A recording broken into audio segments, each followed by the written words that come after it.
Bismillahirrahmanirrahim. Assalamualaikum warahmatullahi wabarakatuh. Perkenalkan, nama saya Muhammad Aris Setiardana dengan NIM 2022-1880064. Di sini saya akan melakukan presentasi terkait proposal penelitian pada blok metodologi penelitian yang berjudul pengaruh OAT TBRO terhadap kadar hemoglobin dan juga hematokrit pada pasien TBRO di Rumah Sakit Ibnu Sina Gresik. Di sini dengan pembimbing satu saya adalah Dr. Afrika Amalia Letupa, spesialis paru.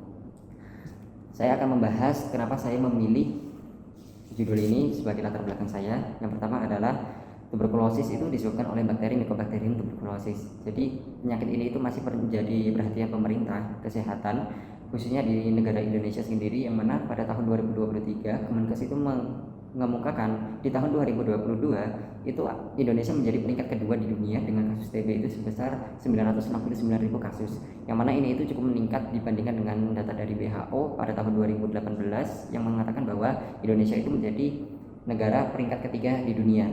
Nah, lalu WHO pada tahun 2022 itu juga mengemukakan bahwa kasus TB resisten obat di Indonesia itu mencapai 24.000 kasus pada tahun 2020, dan juga adanya peningkatan menjadi 28.000 kasus, yaitu peningkatan sebesar 4.000 kasus pada tahun 2021. Lalu karena judul saya itu adalah pengaruh OAT TBRO terhadap kadar hemoglobin dan juga hematokrit, maka ada obat yang saya pilih untuk menjadi penelitian ini, yaitu obat linezolid dan juga obat bedaquiline. Kenapa saya memilih obat ini? Karena linezolid sendiri itu berfungsi untuk menghambat sintesis ATP pada bakteri dan juga sama halnya dengan bedaquiline. Nah, tetapi ada beberapa penelitian sebelumnya yang mengatakan bahwa obat ini itu memiliki efek samping berupa anemia. Lalu apa perbedaan dari penelitian sebelumnya? Jadi penelitian terhadap TBRO terkait dengan anemia ini itu masih sangat jarang sekali dilakukan, khususnya di negara Indonesia sendiri. Dan adapun dari penelitian sebelumnya itu kebanyakan hanya membahas terkait dari pengaruh TBRO-nya, jadi pengaruh kondisi TB resisten obat itu terhadap kadar hemoglobin atau hematokrit atau anemia. Jadi di sini saya ingin melakukan penelitian yang lebih spesifik terhadap pengobatannya, apakah dapat menimbulkan gejala anemia yang dapat dipengaruhi oleh beberapa faktor yang akan saya jelaskan di tujuan khusus nanti. Lalu kenapa kok saya memilih Kabupaten Gresik sebagai tempat penelitian saya? Jadi dari data yang saya peroleh di BPSKG pada tahun 2024 itu mengemukakan bahwa adanya kasus TB di Gresik sebesar 3.388 kasus, dan saya juga sudah melakukan riset di RSUD Ibnu Sina sendiri sebagai tempat penelitian saya, bahwa pada tahun 2016 itu ditemukan bahwa adanya 41 kasus TB multidrug resistan atau TB-MDR, dan pada tahun 2017 itu meningkat menjadi 45 kasus. Oleh karena itu, dan juga di Gresik sendiri sejauh informasi yang saya cari itu untuk penanganan kasus pada TBRO di Gresik itu hanya di RSUD Ibnu Sina. Oleh karena itu, Rumah Sakit Ibnu Sina Gresik menjadi rumah sakit yang akan menjadi penelitian saya terkait dengan kasus pada judul saya. Selanjutnya adalah rumusan masalah. Di sini untuk rumusan masalahnya adalah bagaimana pengaruh OAT TBRO terhadap kadar hemoglobin dan hematokrit pada pasien TBRO di RS Ibnu Sina. Untuk tujuan umumnya dibagi menjadi dua, yaitu tujuan umum dan juga tujuan khusus. Untuk tujuan umum sendiri itu terdapat pengaruh OAT TBRO terhadap kadar hemoglobin dan hematokrit pada pasien TBRO di RS Ibnu Sina Gresik. Untuk tujuan khususnya, saya akan mengevaluasi apakah terdapat mengidentifikasi usia dengan kadar hemoglobin dan juga hematokrit pada pasien TBRO, lalu untuk jenis kelaminnya juga, dan juga untuk indeks massa tubuhnya juga. Lalu untuk manfaatnya, di sini untuk manfaat yang bisa didapatkan secara teoritis itu adalah sebagai gambaran untuk penelitian sebelumnya, jadi sebagai bahan untuk penelitian selanjutnya, dan juga bisa memberikan gambaran hasil kadar hemoglobin dan juga hematokrit pada pengobatan OAT TBRO. Lalu untuk yang manfaat praktis itu dapat membantu klinis dalam memberikan informasi dan juga gambaran kadar hemoglobin dan juga hematokrit pada pasien dengan pengobatan OAT TBRO. Untuk tinjauan pustaka sendiri di sini dibagi menjadi 6 tinjauan pustaka, jadi tidak semua terbahas. Yang pertama saya bahas itu adalah definisi, lalu ada penularan, patogenesis, penegakan diagnosis, tata laksana, regimen pengobatan TBRO, dan juga hubungan obat anti tuberkulosis TBRO dengan anemia. Yang mana untuk anemia yang saya periksa ini adalah hemoglobin dan juga hematokritnya. Untuk definisi sendiri, tuberkulosis itu disebabkan oleh bakteri Mycobacterium tuberculosis yang nanti dapat menyebabkan penyakit tuberkulosis pada seseorang. Nah, bakteri ini itu memiliki genom Mycobacterium yang nanti pada suatu kondisi tertentu itu dapat bermutasi dan memodifikasi diri sendiri sehingga dapat menyebabkan resistensi ke obat-obat pada OAT tertentu. Selanjutnya adalah bagaimana penularan dan juga patogenesis pada penyakit ini. Jadi penyakit Mycobacterium itu ditularkan melalui droplet yang bisa terbentuk dari orang saat bersin, batuk, ataupun berbicara. Nah, droplet ini itu dapat mengandung 1-5 mikron bakteri di dalamnya. Dan juga bakteri ini itu mampu bertahan di udara selama kurang lebih 4 jam. Karena adanya pasien yang sudah mendapati penyakit TB di dalam dirinya, maka dia bisa menularkan ke orang lain, yang mana ini itu bisa menyebabkan orang lain juga mengidap penyakit TB dari penularan yang sudah disebabkan oleh orang yang menderita TB sebelumnya. Nah, adapun juga penyakit ini itu dipengaruhi oleh beberapa faktor. Yang pertama adalah lingkungan, kondisi ruangan, dan durasi seseorang terpapar udara yang terkontaminasi. Jadi untuk kondisi ruangan sendiri itu bagaimana ventilasi terhadap ruangan tersebut, sirkulasi udaranya bagaimana.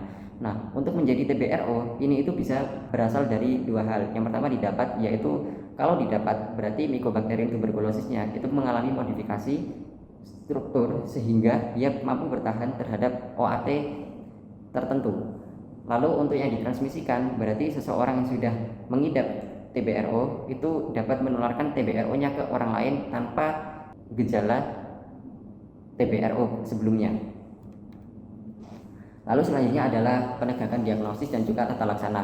Untuk penegakan diagnosis sendiri itu ada beberapa macam. Yang pertama kali dilakukan untuk pemeriksaan TB itu adalah pemeriksaan mikrobiologi yang bisa diambil dari cairan sputum, cairan cerebrospinal, lalu cairan pleura, urin, darah, dan juga feses. Nah, selanjutnya adalah tes amplifikasi asam nukleat atau yang biasa disebut dengan NAAT. Itu dapat memprediksi resistensi pada lini obat pertama ataupun lini obat kedua berdasarkan dari mutasi penyebabnya. Nah, selanjutnya ada pemeriksaan penegakan diagnosis menggunakan LPAS atau line probe assay. Itu dapat mengidentifikasi resistensi terhadap lini obat pertama dan juga kedua. Lalu ada PCR real time yang mana ini itu dapat mendeteksi mutasi penyebab resistensi pada MTB, dan yang direkomendasikan itu adalah expert MTB RIF, dan yang menjadi rekomendasi oleh WHO itu adalah expert MTB RIF Ultra, yang dimana untuk ini itu dapat mendeteksi MTB dan juga memeriksa resistensi terhadap rifampicin. Lalu untuk tata laksana sendiri, tata laksananya di sini itu ada sebelum masuk ke tata laksana. Untuk obat dari TBRO sendiri di Indonesia itu ada 3 grup A, grup B, dan juga grup C. Lalu untuk tata laksananya itu yang menurut dari petunjuk teknis penata laksanaan TBRO di Indonesia pada tahun 2024 itu penata laksananya sudah menggunakan regimen yang mana ini itu berdasarkan dari beberapa kriteria yang harus dimiliki oleh pasien. Jadi regimen yang pertama itu adalah BPA-LM. BPA-LM ini dapat diberikan pada pasien dengan TB RR atau TB MDR, yang mana ada beberapa kriteria yang dapat diberikan kepada pasien itu. Untuk BPA-LM berarti obat yang diberikan itu adalah bedaquiline, pretonamid, levofloxacin atau moxifloxacin. Lalu untuk yang selanjutnya adalah regimen BPAL. Untuk regimen BPAL ini itu dapat diberikan pada pasien dengan resistensi obat jika sudah diketahui bahwa pasien tersebut TB pre-XDR, pre-extensive drug resistant. Yang mana untuk pengobatan pada kedua regimen ini itu durasinya adalah 6 bulan. Selanjutnya apabila pasien yang tidak memenuhi kriteria untuk diberikannya pengobatan BPA-LM, itu bisa mendapatkan paduan pengobatan 9 bulan. Untuk paduan pengobatan 9 bulan ini itu dibagi menjadi dua, yaitu pada paduan etionamid dan juga pada paduan linezolid. Nah, untuk paduan etionamid itu sendiri itu apabila didapatkan pasiennya itu dalam kondisi yang cukup parah seperti hemoglobinnya yang rendah, adanya gangguan pada optik pada awal pengobatan dan lain sebagainya. Sedangkan pada paduan linezolid itu apabila tidak didapati kriteria-kriteria yang mana itu ada di dalam etionamid. Nah, untuk yang BPAL jika tidak dapat diberikan, maka kita bisa melakukan regimen pemberian paduan 18 sampai 20 bulan atau jangka panjang atau yang biasa disebut dengan individual. Selanjutnya adalah pengaruh AAT-TBRO dengan anemia. Sebelum di sini saya akan menjelaskan terlebih dahulu terkait dengan anemianya. Jadi anemia itu adalah suatu kondisi di mana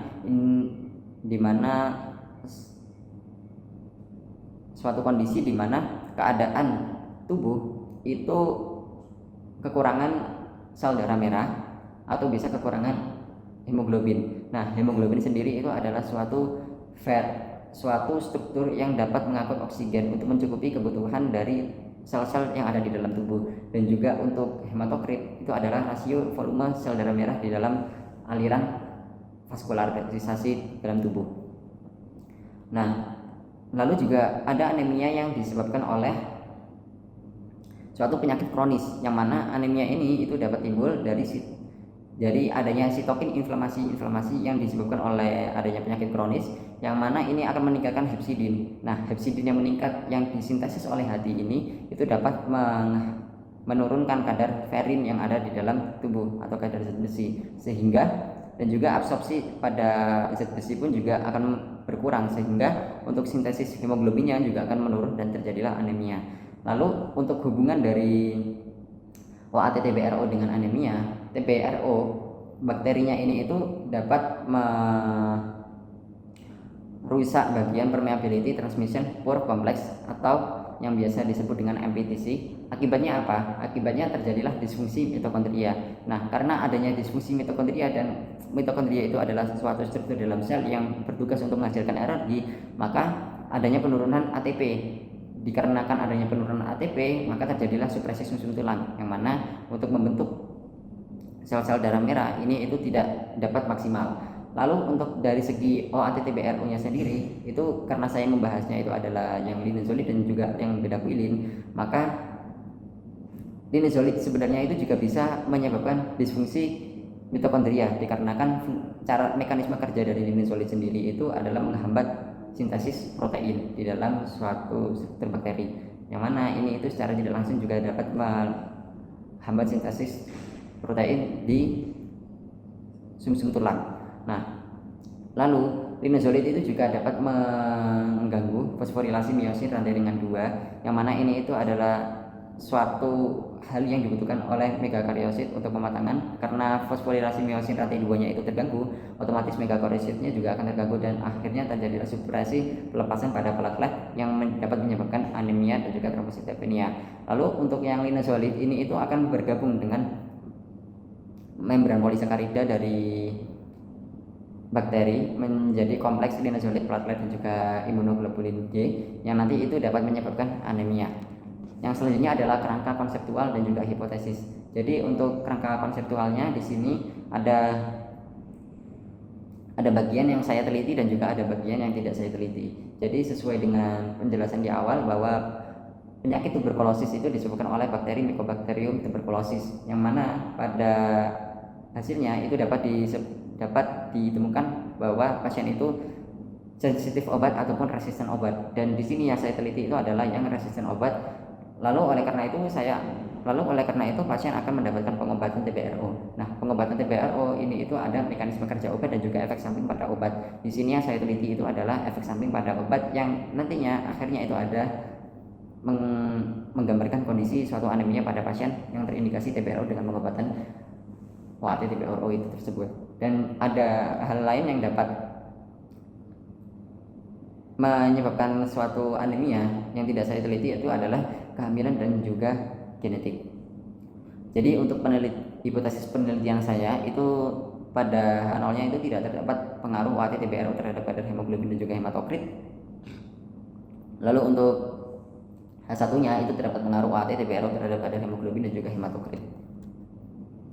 Di sini untuk jenis dan rancangan penelitian pada bab 4 itu adalah penelitian yang saya ambil itu penelitian rekam medis, jadi penelitian data sekunder yang kuantitatif analitik dengan desain studi kohort retrospektif. Jadi saya akan meneliti pada pasien dengan pengobatan OAT TBRO yang menjalani pengobatan tahap intensif atau pada tahap 6 bulan.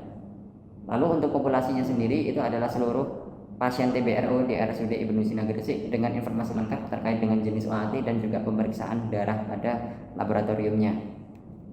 Selanjutnya di sini juga saya akan memberikan kriteria inklusi dan juga eksklusi. Untuk kriteria inklusi sendiri itu pasien TBRO yang sedang menjalani pengobatan OAT TBRO, lalu pasien yang menjalani pengobatan itu pada tahun 2016 dan juga sampai dengan 2025.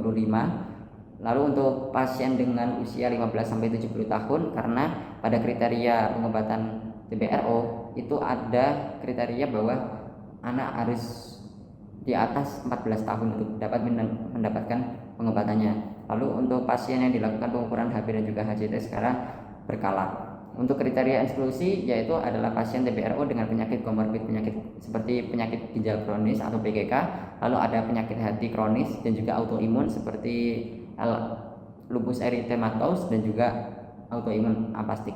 Lalu autoimun hemolitik yang lainnya juga. Lalu adanya pasien dengan anemia selain TBRO, pasien wanita yang sedang hamil, yang mana pasien ini hamil itu dapat mempengaruhi anemia. Lalu pasien dengan data rekam medis yang tidak lengkap dan juga pasien dengan kondisi anemia sebelum pengobatan TBRO dilakukan. Selanjutnya adalah besar sampel. Di sini besar sampelnya saya menggunakan rekam medis. Lalu teknik pengambilan sampelnya adalah total sampling. Dan selanjutnya adalah definisi operasionalnya. Di sini untuk definisi operasionalnya itu terbagi menjadi variabel dependen dan juga independen, yang mana untuk variabel terikatnya itu adalah kadar hemoglobin dan hematokrit dengan skala data rasio, dan juga untuk variabel independen yang bebasnya itu adalah jenis OAT TBRO yang digunakan, yaitu linezolid juga bedaquiline, yang mana untuk skala datanya adalah nominal. Lalu untuk instrumen penelitian adalah data sekunder rekam medis dan juga lokasi dan waktunya ada di RSUD Ibnu Sina dengan durasi sejak bulan April sampai hingga Desember 2025. Untuk bagian alur penelitian itu perizinan penelitian di FK UM Surabaya, lalu perizinan penelitian di RSI Ibnu Sina Gresik, populasi pasien TBRO di RSI Ibnu Sina Gresik, pengambilan data rekam medis, kriteria inklusi dan juga eksklusi yang nanti akan menghasilkan sampel pada pasien TBRO di RSI Ibnu Sina Gresik. Lalu saya akan melakukan observasi regimen dan juga kadar HB/HCT, penginputan data, analisis dengan uji bivariat menggunakan SPSS, hasil penelitian, dan akhirnya nanti kesimpulan. Untuk cara pengolahan data di sini ada 5 tahapan. Yang pertama adalah pengoreksian data, yang kedua adalah pengelompokan data sesuai dengan kriteria, yang ketiga mengklasifikasikan data, memasukkan data dalam bentuk tabel, kemudian melakukan uji pada aplikasi SPSS, dan juga selanjutnya adalah kesimpulan. Nah, untuk analisis datanya saya menggunakan uji bivariat yang nanti akan diujikan distribusi normalitasnya terlebih dahulu, dan nanti untuk tesnya itu sesuai dengan data distribusi normalitasnya. Terima kasih, mungkin itu saja yang dapat saya sampaikan, kurang lebihnya mohon maaf. Wassalamualaikum warahmatullahi wabarakatuh.